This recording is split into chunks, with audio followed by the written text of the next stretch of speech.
Hello friends, Kosi ക്രോണിക്കൽസിൻ്റെ പുതിയൊരു വീഡിയോയിലേക്ക് എല്ലാവർക്കും സ്വാഗതം. അപ്പോൾ എനിക്കിന്നൊരു എക്സാം ഉണ്ട് കേട്ടോ. പുനലൂരാണ് എക്സാം സെൻറ്റർ. നമ്മുടെ വീട്ടിൽ നിന്നൊരു 40 കിലോമീറ്ററോളം ദൂരമുണ്ട് എക്സാം സെൻറ്ററിലോട്ട്. ഞാനും ചേട്ടനും അച്ഛനും നമ്മുടെ ജിയാമോളുമായിട്ടാണ് പോകുന്നത്. അപ്പോൾ ഞങ്ങൾ രാവിലെ ഒരു 11 മണിയായപ്പോൾ ഇറങ്ങിയിട്ടുണ്ട്. 1:30ക്കാണ് എക്സാം. മഴയൊക്കെ അല്ലേ, അതുകൊണ്ട് നമുക്ക് കുറച്ച് നേരത്തെ ഇറങ്ങിയേക്കാം. അപ്പോൾ ഇതാണ് നമ്മുടെ exam centre, saint Koratty HSS Punalur. വരുന്ന വഴിക്ക് ഞങ്ങൾ ഫുഡൊക്കെ കഴിച്ചായിരുന്നു കേട്ടോ. അപ്പോൾ അവിടെ നല്ല തിരക്കായതുകൊണ്ട് പിന്നെ ഫോണെടുത്ത് വീഡിയോ ഒന്നും എടുക്കാൻ നിന്നില്ല. ഇതാണ് സ്കൂളിൻ്റെ മെയിൻ എൻട്രൻസ്. സ്കൂളിനോട് ചേർന്നൊരു പള്ളിയൊക്കെ ഉണ്ട്. എക്സാം എഴുതാൻ വന്നവർ അവരെ കൂടെയുള്ളവരൊക്കെ ഈ പള്ളിയുടെ മുന്നിൽ ഇരിപ്പുണ്ട്. ഇതിനു മുമ്പേ ഞാൻ എക്സാം എഴുതാൻ പോയിടത്തൊക്കെ ഗേറ്റിന് പുറത്താണ് കൂടെ വന്നവരെ നിർത്തിയിരുന്നത്. എന്തായാലും ഇവിടെ ഇങ്ങനെ ഒരു പള്ളി ഉണ്ടായതുകൊണ്ട് എല്ലാവർക്കും ഇരിക്കാനൊരു സ്ഥലം ഉണ്ടായി. ഈ സ്കൂളിൻ്റെ ആംബിയൻസിനെ പറ്റി പറയാതിരിക്കാൻ പറ്റത്തില്ല. നല്ല അടിപൊളി അറ്റ്മോസ്ഫിയർ ആണ് ഇവിടെ. ഇവിടെ ഹൈലൈറ്റ് ചെയ്തിരിക്കുന്നത് ഇവിടെ കുറേ അത്തിപ്പഴത്തിൻ്റെ മരങ്ങളുണ്ട്. നല്ല ഭംഗിയാണ് കേട്ടോ നിൽക്കുന്നതാണ്. എനിക്ക് തോന്നുന്നു ഈ സ്കൂളിനെ കുറച്ചും കൂടി അടിപൊളിയാക്കുന്ന ഈ ഒരു മരങ്ങളാണെന്ന് തോന്നുന്നു.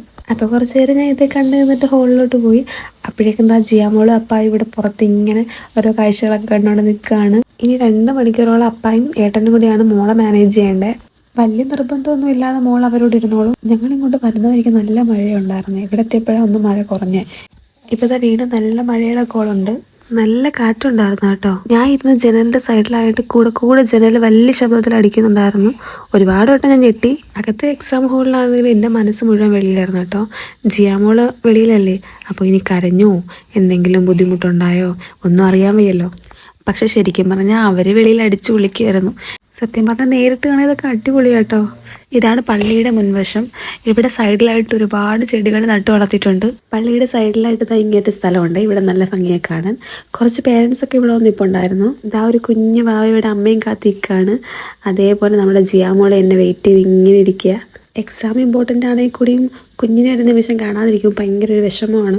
ഞാനവിടെ എങ്ങനെയെങ്കിലും 2 മണിക്കൂർ തള്ളി നീക്കിയപ്പോൾ ഇവിടെ അച്ഛനും മോളും കൂടെ പാർക്കിൽ വന്നിരുന്ന് ഭയങ്കരമായിട്ട് കളിക്കുക. ഊഞ്ഞലാടിക്കൊണ്ടിരിക്കുമ്പോൾ തന്നെ അവളുടെ കുഞ്ഞി കൈ കൊണ്ട് ഇതിങ്ങനെ എത്തിപ്പിടിക്കാൻ ശ്രമിക്കുന്നത് കാണുമ്പോൾ തന്നെ ഒരുപാട് സന്തോഷം തോന്നുന്നുണ്ട്. എക്സാം കഴിയാറായപ്പോൾ സമയം എണ്ണി കാത്തിരിക്കുന്നത് എൻ്റെ ഏട്ടൻ. വേറൊന്നും കൊണ്ടല്ല, 2 മണിക്കൂറൊക്കെ ആയില്ലേ പോയിട്ട്. അപ്പോൾ ജിയാമോൾ എന്നെ കാണാത്തതിൻ്റെ കുറച്ച് ബുദ്ധിമുട്ടുകളൊക്കെ കാണിച്ചു തുടങ്ങി. അപ്പോൾ കറക്റ്റ് 3:30 ആയപ്പോൾ തന്നെ ഗേറ്റ് തുറന്നിട്ടുണ്ട്. അതാണ് എല്ലാവരും ഇറങ്ങി, കൂട്ടത്തിൽ ഞാനും ഉണ്ട്. അപ്പോൾ ഞങ്ങൾ അവിടെ നിന്ന് ഇറങ്ങി നേരെ വന്നൊരു ചായക്കടയിലായിരുന്നു കേട്ടോ. ഒടുവിൽ ചായ പിടിച്ചുകൊണ്ടിരുന്നപ്പോൾ ചേട്ടൻ എന്നോടത് ചോദിച്ചു.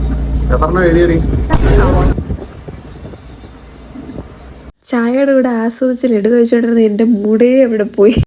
അപ്പോൾ ചായ കൂടിയൊക്കെ കഴിഞ്ഞിട്ട് ഞങ്ങൾ അവിടെ നിന്ന് തിരിച്ചു. മുന്നേ ഒരിക്കലും ഞാനും ഏട്ടനും മാത്രമായിട്ട് പുനലൂർ വന്നിട്ടുണ്ടായിരുന്നു.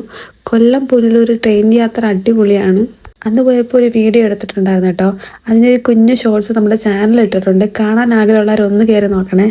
പിന്നെ അതിനുശേഷം നമ്മളിപ്പോഴാണ് കാറിൻ്റെ ഇതുവഴി വരുന്നത്. പുനലൂർ കൊട്ടാരക്കര അത്യാവശ്യം നല്ല റോഡാണ്. അപ്പോൾ കൊട്ടാരക്കര എത്തിയപ്പോൾ ഞാൻ ഏട്ടനോട് ഇങ്ങനെ പറഞ്ഞായിരുന്നു, കൊട്ടാരക്കര ഗണപതി അമ്പലത്തിൽ ഞാൻ ഇതുവരെ പോയിട്ടില്ല, പോകണമെന്നൊരാഗ്രഹം ഉണ്ടെന്ന്. അപ്പോൾ ഏട്ടൻ ഇങ്ങനെ പറഞ്ഞു, ഇനി ഒരു ദിവസമാവട്ടെ നമുക്ക് കൊണ്ടുപോകാമെന്ന്. വീക്കെൻഡ് ആയതുകൊണ്ട് തന്നെ റോഡിലൊക്കെ അത്യാവശ്യം നല്ല തിരക്കുണ്ടായിരുന്നു. അതുകൊണ്ട് തന്നെ തിരിച്ചു വരാൻ കുറച്ചധികം സമയമെടുത്തു. പിന്നെ നമ്മുടെ പ്ലേലിസ്റ്റിലെ കുറച്ച് നല്ല ഗാനങ്ങൾ കേട്ട് യാത്ര ചെയ്തുകൊണ്ട് വലിയ ബോറടിയൊന്നും ഇല്ലായിരുന്നു. ഞങ്ങളിവിടെ പാട്ടൊക്കെ കേട്ട് ആസ്വദിച്ചിരിക്കുമ്പോൾ ജിയ അപ്പാടെ കയ്യിൽ നിന്ന് എന്തൊക്കെയോ പറയുന്നുണ്ടായിരുന്നു. അവളുടെ ഭാഷ നമുക്ക് ഡീകോഡ് ചെയ്യാൻ ആയിട്ടില്ലെങ്കിലും കേൾക്കാൻ നല്ല രസമുണ്ടായിരുന്നു. അങ്ങനെ കുറേ നേരം യാത്ര ചെയ്ത് നമ്മളിതാ വീടെത്താറായി. അപ്പോൾ ഒരുപാട് ടയേർഡായിട്ടുണ്ട്.